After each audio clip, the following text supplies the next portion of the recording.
My dear IAS aspirants, ये video आपकी कितने काम का है कितना नहीं ये तो आप पे डिपेंड करेगा, क्योंकि मैं फ़र्ज़ी टाइटल्स नहीं रखता कभी। जो अंदर होता है वही बाहर होता है। आपको कुछ ज़रूरी बातें बतानी हैं, अगर आपको समझ में आएँ तो आपका बहुत समय और धन और पूरा करियर बच जाएगा। अगर नहीं समझ में आए तो नहीं बचेगा। मतलब इसमें ये इफ़ एंड बट नहीं है कि तो शायद बच जाए, शायद नहीं है। अगर वो बातें आपको क्लियर नहीं हुई, ये बिज़नेस का फंडामेंटल है और बिज़नेस को एक सेल्स टैक्स डिपार्टमेंट के उच्चाधिकारी से ज़्यादा कोई नहीं जानता। बिज़नेस करना भले ना आता हो, लेकिन असिस्टेंट कमिश्नर रहा हूँ और 23 साल तक बिज़नेस देखा है। इनमें से 3 साल तक गवर्नमेंट का बिज़नेस देखा है एज ट्रेजरी ऑफिसर। गवर्नमेंट का बिज़नेस का मतलब होता है कार्यप्रणाली, लेकिन व्यापारी का बिज़नेस का मतलब होता है पैसा कमाना। सिर्फ गवर्नमेंट बिज़नेस में पैसा कमाना नहीं है, केवल वेलफेयर है। क्योंकि मेरे ज़माने में वेलफेयर स्टेट ओरिएंटेशन ज़्यादा था, हालांकि मैं उसे बहुत अच्छा नहीं मानता। कांग्रेस की जो समाजवादी पॉलिसीज़ है मैं उनको बहुत ज़्यादा अच्छा नहीं मानता, लेकिन वो ज़रूरी थी उस टाइम, तो वो थी। बहरहाल वो विषय नहीं है। मैं इकोनॉमिक्स के कुछ अच्छे थॉट्स आपको दूंगा इस चैनल पर, और ऑफिसर्स लाइफ पर भी कुछ थॉट ही दूंगा। ऑफिसर्स लाइफ नहीं, ऑफिसर्स क्लास चैनल पर, हिट हो या ना हो। मैंने देखा है जब मैं कंटेंट देता हूँ बड़े मन से तो कोई नहीं देखता, लेकिन जो दूंगा काम का दूंगा। कंटेंट की अपेक्षा ना करें। मतलब ये नहीं कि सीधे सीधे प्रश्न और उनका उत्तर वो पेड क्लासेस में ही मिलेगा, क्योंकि बड़े ही हताशा और निराशा होती है जब मैं बड़े मन से कंटेंट देना शुरू करता हूँ, तब व्यूज़ घट जाते हैं। यानी जो लोग रोज़ देखते हैं वो भी नहीं देखते। इसका मतलब आप लोग नहीं देखना चाहते हैं। Okay, no problem. तो व्यापार, कोचिंग एक व्यापार है, इसमें कोई दो राय नहीं है। व्यापार का पहला नियम है जो कंज्यूमर की डिमांड हो वो पूरी की जाए। मैं आपको बड़े ही प्रारंभ की बात बता रहा हूँ। कोई कोचिंग नहीं होती थी। मैं इलाहाबाद विश्वविद्यालय का प्रोडक्ट हूँ, DPhil हूँ वहाँ से। 1979 में वहाँ से मैं निकला।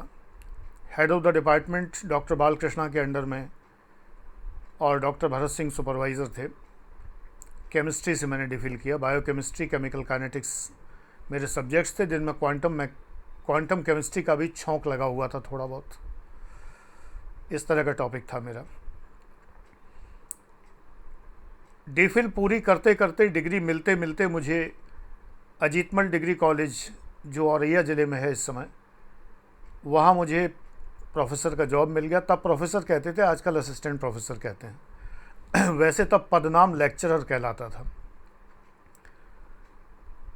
वो मुझे, जो आजकल असिस्टेंट प्रोफेसर है, UGC की जो पे स्केल है, IAS का पे स्केल और प्रोफेसर का पे स्केल समान होता था। PCS का भी उतना ही होता था, 700 से 1300। प्रोफेसर का होता था 700 से 1600। यानी 700 रुपये महीने से वेतन बढ़ते बढ़ते 40 रुपये साल का इंक्रीमेंट लगता था, और 1600 रुपये पर रुक जाता था। तब तक प्रमोशन हो जाता था, रीडर वगैरह। एनीवे, मैं ये बता रहा था कि हम लोग जो उस ज़माने में इलाहाबाद विश्वविद्यालय में तैयारी किया करते थे, मैंने तो नहीं की, मुझे सरकारी नौकरी पसंद नहीं थी, मुझे आना भी नहीं था। मुझे तो प्रोफेसरी करनी थी। 6 महीने एडहॉक बिना तनख्वाह के इलाहाबाद विश्वविद्यालय में भी पढ़ाया। सब लोग पढ़ाते थे, कोई मेरा तीरंदाजी नहीं थी। जितने भी DPhil होते थे, जो लोग पोस्ट डॉक्टरल फेलोशिप करते थे, PDF, पहले JRF होती है, फिर SRF होती है, फिर PDF होती है। तो चौथे साल में मुझे PDF मिल गया था, तो 6 महीने मैंने वहाँ पढ़ाया। सभी लोग पढ़ाते थे, क्लासेस में जाते, 2 क्लास हफ्ते में मिलते थे करने के लिए। तो बड़ा आनंद आता था पढ़ाने में। अब इच्छा ये थी कि प्रोफेसर ही हो जाएं, ज़िंदगी में और क्या चाहिए।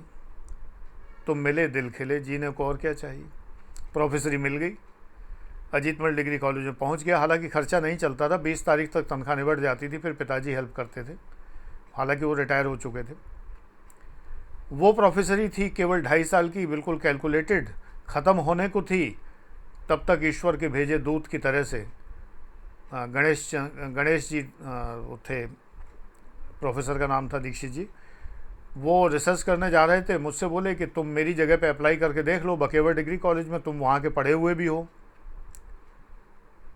अपने गुरुजनों के साथ पढ़ाओ। मैंने अप्लाई कर दिया इटावा ज़िले में बकेवर डिग्री कॉलेज में। मैं भरथना का रहने वाला हूँ, बकेवर 11 किलोमीटर है मेरे पास से। वहाँ पर टोटली मेरिट से ही सिलेक्शन होते थे, चाहे अजीतमल हो चाहे बकेवर हो। मैं टॉपर था थ्रू आउट, मेरा सिलेक्शन होना ही था, हो गया। लेकिन प्रोफेसरी तो मिली, लेकिन आधी अधूरी, ये भी 2.5 साल के लिए। उम्र बढ़ रही थी, 28 साल होने जा रही थी। लगा कि अब क्या करेंगे, तो फिर किसी ने राय दी और मजबूरी में पीसीएस में बैठा। ज्ञान ईश्वर की कृपा से इतना था, इतना पढ़ रखा था कि पहली बार में ही सिलेक्ट हुआ। 3 साल में रिजल्ट आता था। 3 पीसीएस दिए लगातार, 28 साल वाला पीसीएस, 29 साल की उम्र वाला, 30 साल की उम्र वाला। आईएएस की उम्र 26 साल होती थी मैक्सिमम, वो निकल चुकी थी। तो हम लोग कोई भी, हम क्या मतलब मेरे साथ के जो लोग इलाहाबाद विश्वविद्यालय, कोई कोचिंग नहीं करता था। धीरे धीरे इलाहाबाद विश्वविद्यालय में एक ट्रेंड हुआ कि कुछ बच्चे अल्लाहपुर में, सोबतिया बाग में, ममफोर्डगंज में, कटरा में, डेलीगेसी कहते हैं इलाहाबाद में शान शौकत की लैंग्वेज में, ऑक्सफोर्ड के तर्ज पर। तो डेलीगेसी में जो रहते थे वो मिल के एक कमरा ले लेते थे, किराए सब लोग शेयर करते थे। और उसमें जो लड़का कई बार बैठ चुका होता था, एक आध सिलेक्शन भी जिसकी झोली में होता था, ज्वाइनिंग बहुत लेट आती थी तो ज्वाइनिंग नहीं आई होती थी, वो उन सबका सरताज होता था। और उसी के नाम पे स्टडी सर्किल कहलाते थे ये। तो मैं जानता हूँ कि उस समय स्टडी सर्किल थे। और उसी समय एक रतन कुमार दीक्षित था लड़का, उसके साथ के लोग जो थे वो कौन घोष हैं, मैं नाम भूल गया। यूनिक की जो किताब है जीएस की बहुत मोटी वाली, उसमें उनका नाम लिखा हुआ है, शंकर घोष। वो आईआरएस हुए। रतन दीक्षित नहीं हो पाए थे, लेकिन रतन दीक्षित पत्रकार थे और पत्रकारिता करते थे। उन्होंने प्रगति मंजूषा के नाम से एक पत्रिका प्रारंभ की, जैसे दर्पण चल रही थी, प्रतियोगिता दर्पण हाल ही हाल चली थी, प्रगति मंजूषा शुरू की। और बिना प्रगति मंजूषा के आप पीसीएस तो हो ही नहीं सकते थे, आईएएस हो ही नहीं सकते थे। शंकर घोष ने यूनिक नाम की किताब लिखी, जो आज इतनी मोटी हो गई, तब बहुत पतली सी किताब हुआ करती थी।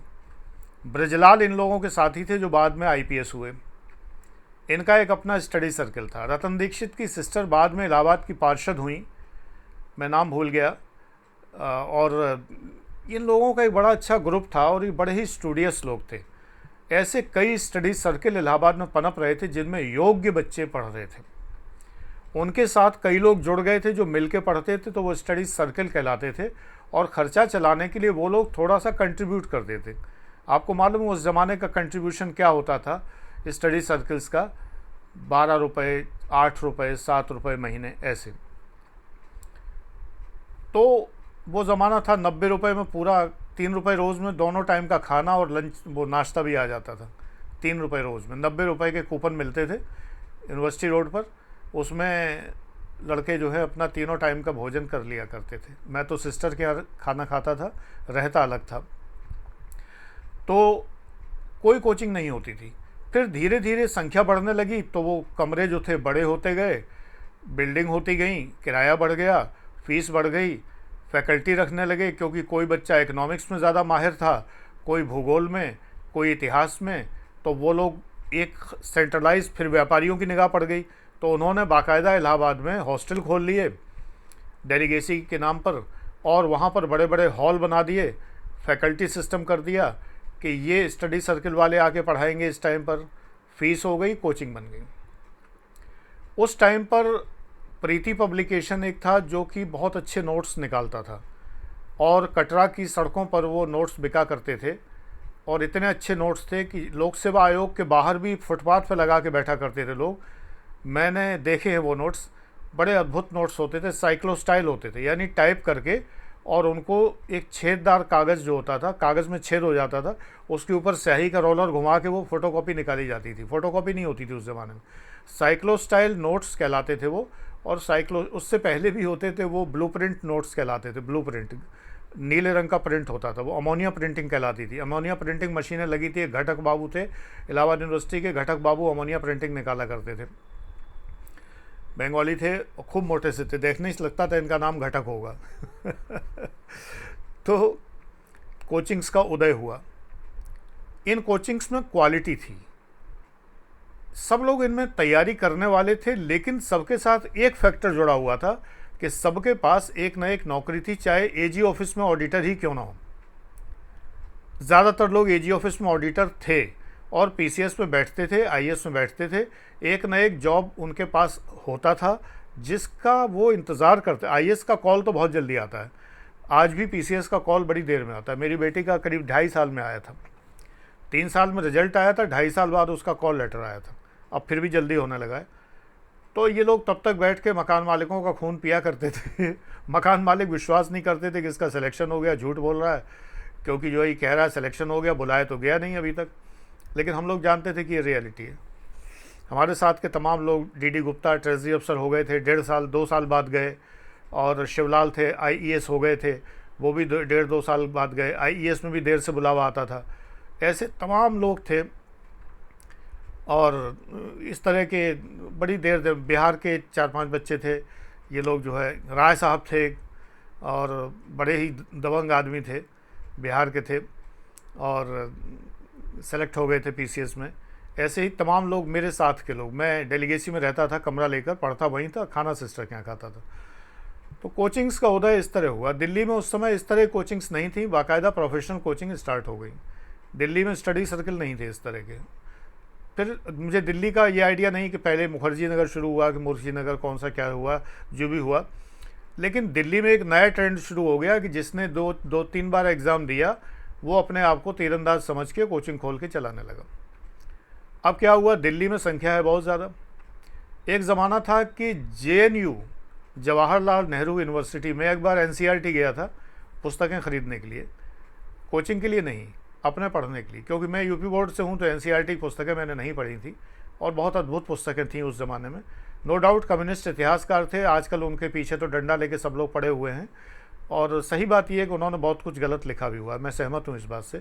उन्होंने बहुत ज़्यादा मुग़लों का और सबका महिमा मंडन किया है और भारतीय जो बादशाहों, सम्राटों का को नीचे रखा है और उनके बारे में ज़्यादा कुछ नहीं लिखा। लेकिन तब की बात बता रहा हूँ, तो तब ये होता था कि शायद कहीं कोई दिख जाए विद्वान प्रोफेसर, तो जेएनयू के दर्शन करने लोग ऐसे जाते थे जैसे कोई तीर्थ जा रहे हैं।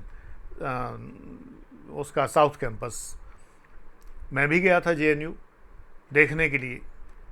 जब मैं पीसीएस हो गया तब मुझे कहीं सिलेक्शन नहीं होना था, कुछ नहीं होना था। लेकिन एक बार गाड़ी घुमाई पूरे में जो है, देखे है क्या, तो वहाँ पास में पता चला कि एक वो जगह है जहाँ पर बहुत सारी किताबें बिकती थी, जवाहर बुक डिपो, बेर सराय वगैरह, ये सब मैंने सन 1999-98 वगैरह में देखी। तो जवाहर बुक डिपो मैंने देखा, वो फ़ोटोकॉपी भी तैयार कर रहे हैं, किताबें भी बेच रहे हैं। हालांकि बड़ी मिसप्रिंट होती उनकी किताबों उस ज़माने में, अब पता नहीं कैसी। बड़ी अच्छी अच्छी किताब, रूमकी बसु का पब्लिक एडमिनिस्ट्रेशन, मोहित भट्टाचार्य का पब्लिक एडमिनिस्ट्रेशन, यूनिक की लोक प्रशासन, तो उन्होंने छापी। लेकिन इतने मिसप्रिंट होते थे जिसकी कोई सीमा नहीं। विक्रम सिंह की किताब, इतनी अच्छी किताब, वो सत्यानाश मार दी थी, इतना ज़्यादा मिसप्रिंट था उसके अंदर। लेकिन फ़िलहाल जवाहर बुक डिपो का मतलब होता था जैसे आजकल आप लोगों के लिए मुखर्जी नगर होता है, ऐसे ही वो था।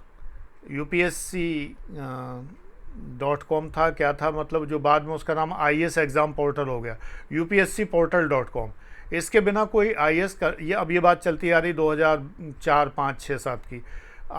UPSCportal.com पे आज भी ऑथेंटिक डाउनलोड्स मिल जाते हैं। हालांकि उनका गैस पेपर और जो टेस्ट पेपर से मैं कतई सहमत नहीं रहता, लेकिन वो मिल जाते हैं, तब भी मिलते थे। उसका नाम UPSC पोर्टल था, बाद में लोगों ने आपत्ति की तो नाम IASexamportal.com हो गया।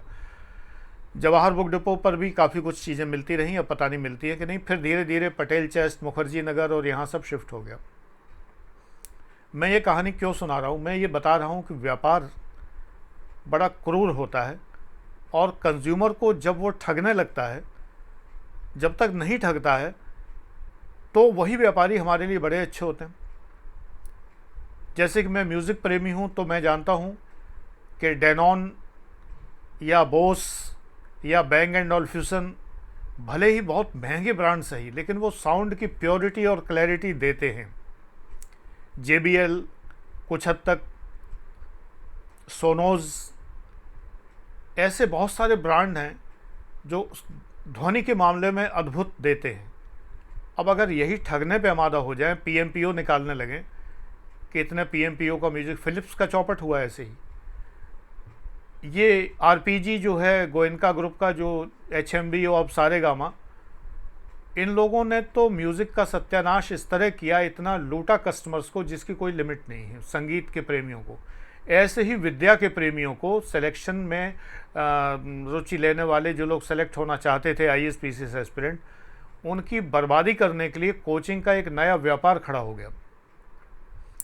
अयोग्य लोग जिनको कुछ नहीं आता था, उन्होंने कुछ लड़कों को जो भटक रहे थे, जो कि योग्य थे लेकिन भटक रहे थे, सिलेक्शन नहीं हो पा रहा था, उनको हायर करके पढ़वाना शुरू किया और फैकल्टी सिस्टम से पढ़वाना शुरू कर दिया। चलो यहाँ तक गनीमत थी। अब इसके बाद के अगले 10 साल में, यानी कि 2005-06 तक, इतना पैसा इन लोगों के पास आया, दिल्ली में, इलाहाबाद में, लखनऊ में, सब जगह, क्योंकि एक हिंदुस्तान का एक राष्ट्रीय शौक बन गया कि IAS PCS देना है, लेकिन पूरी तरह नहीं बना था अभी। लेकिन इसी शौक के चलते इतना पैसा, हर कोई IAS PCS देने की सोचता भी नहीं था। मैं जानता हूँ मेरे तमाम साथी ये सोचते थे कि हम इस लायक नहीं हैं। आजकल हर कोई सोचता है कि हम इस लायक हैं। इसीलिए कोचिंग इंडस्ट्री बहुत बेनिफिट में जा रही है, क्योंकि जिसको कुछ नहीं आता वो भी IAS बनना चाहता है, और वो अपनी हैसियत देखता ही नहीं है कि मैं नहीं बन सकता। पहले लोग अपनी हैसियत देखा करते थे। मैं दूसरा शब्द बोलना चाहता हूँ लेकिन वो अच्छा नहीं लगता बोलने में, लेकिन अपनी वो देख लेते थे कि मेरी वो है या नहीं है। तो IAS का एग्ज़ाम हर कोई नहीं दिया करता था। सोचो कि करीब जो है 1.5 लाख, 1 लाख 1.5 लाख लोग बैठा करते थे लगभग। PCS में 2-2.5 लाख बैठ जाया करते थे, और 10 साल तक, 20 साल तक ऐसा ही चलता रहा। लेकिन 2011 से बूम हुआ और लखपति कोचिंग वाले करोड़पति हो गए। लोक सेवा आयोग पता नहीं क्यों कोचिंग फ्रेंडली है। जैसे YouTube जो है वो निकृष्ट सामग्री और अश्लील सामग्री के फ्रेंडली है, उसी तरह संघ लोक सेवा आयोग या लोक सेवा आयोग भी कोचिंग फ्रेंडली हो गए। 2011 को ऐसी घोषणाएं हुई कि कोचिंगों का अस्तित्व समाप्त करने के लिए अब लोक सेवा आयोग एक वो टेस्ट रख रहा है, एप्टीट्यूड टेस्ट, अभिरुचि परीक्षण, जिसमें अभिरुचि होगी IAS PCS की, वही सेलेक्ट होगा। नाम अंग्रेजी में मजबूरी में एप्टीट्यूड ही है। अब क्लर्क का एप्टीट्यूड को भी एप्टीट्यूड कहते हैं, ऑफिसर के एप्टीट्यूड को भी एप्टीट्यूड कहते हैं। संघ लोक सेवा आयोग ने क्लियरली एक प्रश्न पत्र, मॉडल प्रश्न पत्र डाला, और क्रॉनिकल में CSET के ऊपर एक बहुत विस्तार से 50 पेज का एक लेख छपा, जिसमें बताया गया कि CSET क्या होता है। एक रिटायर्ड IAS अधिकारी ने वो लेख लिखा, मुझे बड़ा पसंद आया, डॉक्टर विजय अग्रवाल ने। मैंने वो क्रॉनिकल 100-150 खरीद लिए और अपने छात्रों को बांटे निःशुल्क, और मैंने कहा कि CSET के लिए ध्यान दीजिए कि अब CSET इस प्रकार से आएगा, क्योंकि यही एकमात्र ऑथेंटिक लेख है। इसके अलावा दूसरा कोई लेख ऑथेंटिक कहीं है नहीं। सब लोग CSET के बारे में भटक रहे हैं, या तो मैं आपको बता सकता हूं या डॉक्टर अग्रवाल ने बताया है। तब रोमन सैनिक का अस्तित्व नहीं था, बाद में आया। उन्होंने भी जो खुद वीडियो बनाए वो बहुत अच्छे बनाए। तो धीरे धीरे करके क्या, लेकिन इसमें क्या हुआ कि तमाम धंधेबाज कोचिंग्स एप्टीट्यूड कह के, और नादान परीक्षार्थी जिन्हें ये भरमा दिया गया, अरे अब तो एप्टीट्यूड आ गया, रीजनिंग मैथ्स पढ़ लो। जबकि लोक सेवा आयोग ने, संघ लोक सेवा आयोग ने क्लियर कट कहा था कि इसके अंदर सिलेबस ये है, interpersonal skill, decision making, problem solving वगैरह वगैरह, और 8 क्वेश्चन, एक साल 9 क्वेश्चन ऐसे डिसीजन मेकिंग के आए जो कठिन थे, केस स्टडी टाइप के थे, और उसमें नंबर नहीं कटने थे अगर गलत हो जाए। ये भी गलत किया था लोक सेवा आयोग ने, भाई क्यों नहीं कटने नंबर जब आप एप्टीट्यूड टेस्ट कर रहे हैं। होना ये चाहिए अगर उन 8 क्वेश्चंस में 33% या उनके अगर 3 क्वेश्चन अगर सही नहीं है 8 में से, या 5 क्वेश्चन सही नहीं है, तो फिर पूरा पेपर चेक नहीं होगा, क्योंकि जिसे डिसीजन मेकिंग नहीं आती ऐसा करना चाहिए था। लेकिन उल्टा किया कि इनमें नेगेटिव मार्किंग नहीं होगी। ये भी शायद कोचिंग्स के दबाव में ही किया गया, क्योंकि ये डिसीजन मेकिंग के क्वेश्चन किसी कोचिंग के अध्यापक को नहीं आते थे, ये गारंटेड है। क्योंकि उस ज़माने की कोचिंग के बड़े अच्छे राइटर्स थे जो और चीज़ें बड़ी अच्छी लिखा करते थे, उनके बड़े प्रसिद्ध नाम थे, लेकिन वो decision making, problem solving, communication पर कुछ भी अच्छा नहीं लिख पाए। उनकी किताबें अभी भी मेरे पास हैं। उन्होंने कुछ भी अच्छा नहीं लिखा, बहुत ही ज़्यादा बेकार की सामग्री उन्होंने छापी, लेकिन किताबें उड़ के बिकी, लखपति, करोड़पति, अरबपति हो गए। एडमिशन्स इतने हुए कि जिसकी कोई सीमा नहीं है।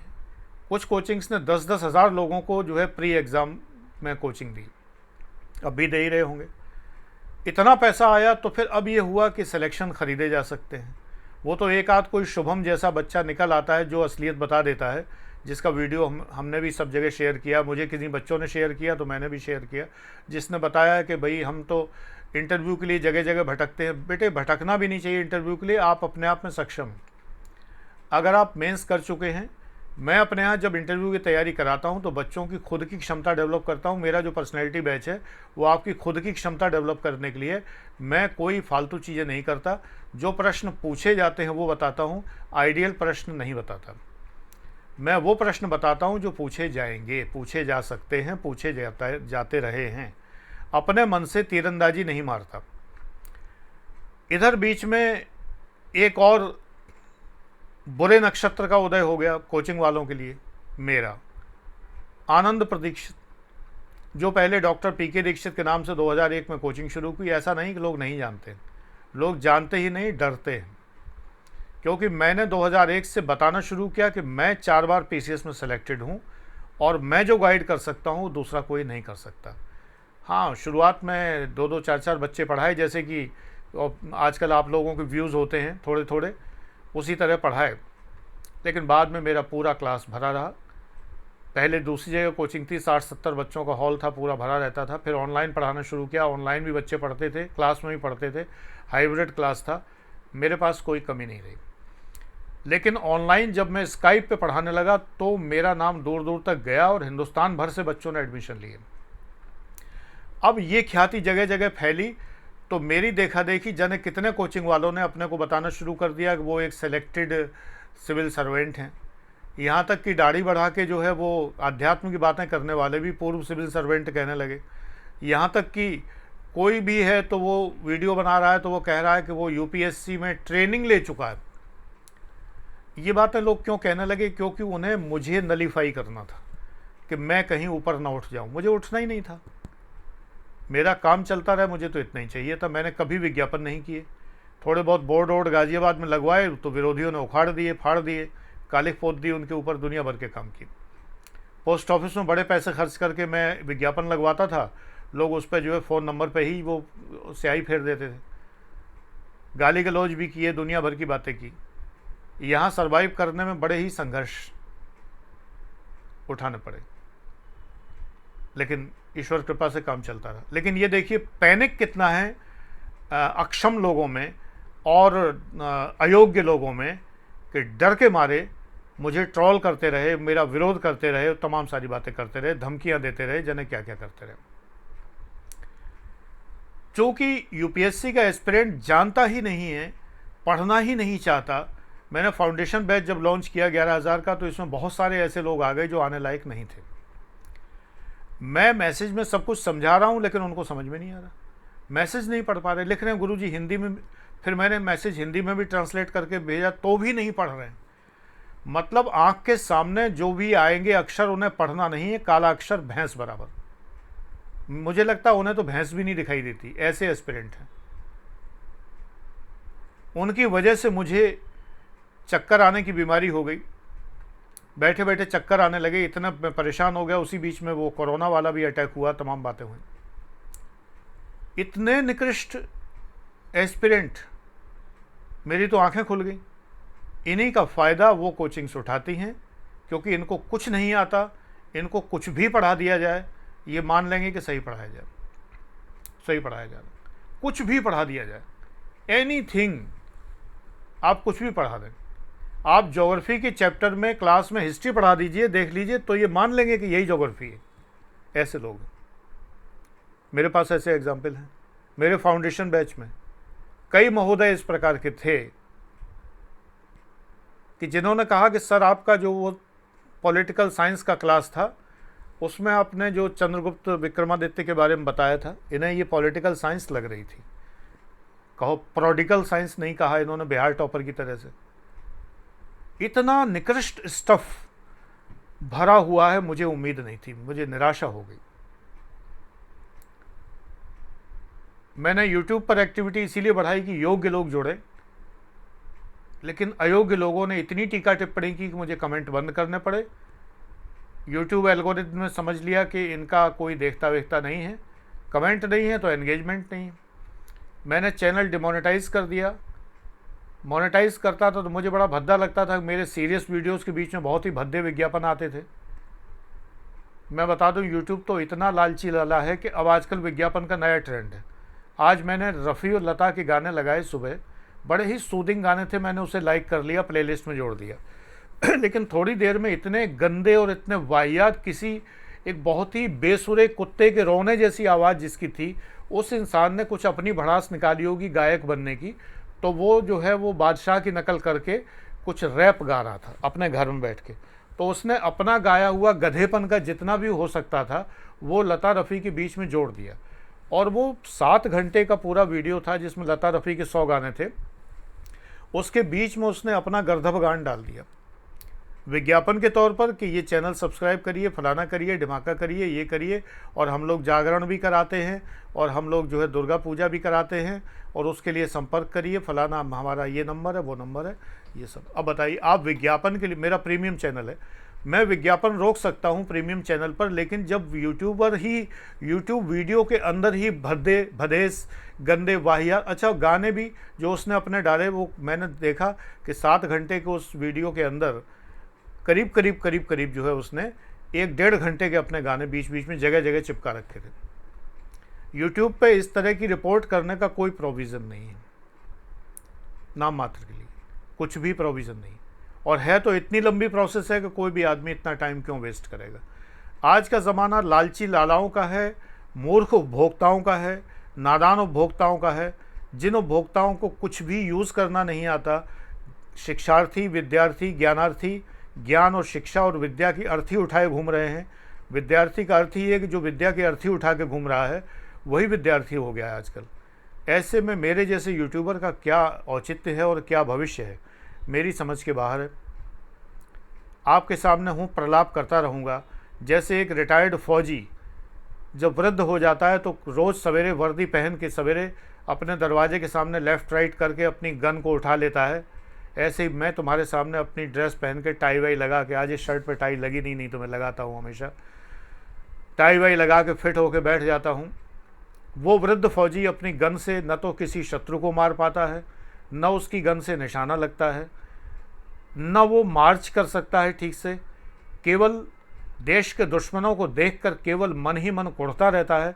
और वो देश के दुश्मन राजनीति में बैठे हैं, धर्म में बैठे हैं, महंत बने बैठे हैं, पंडे बने बैठे हैं, बाबा बने बैठे हैं, उपदेशक बने बैठे हैं।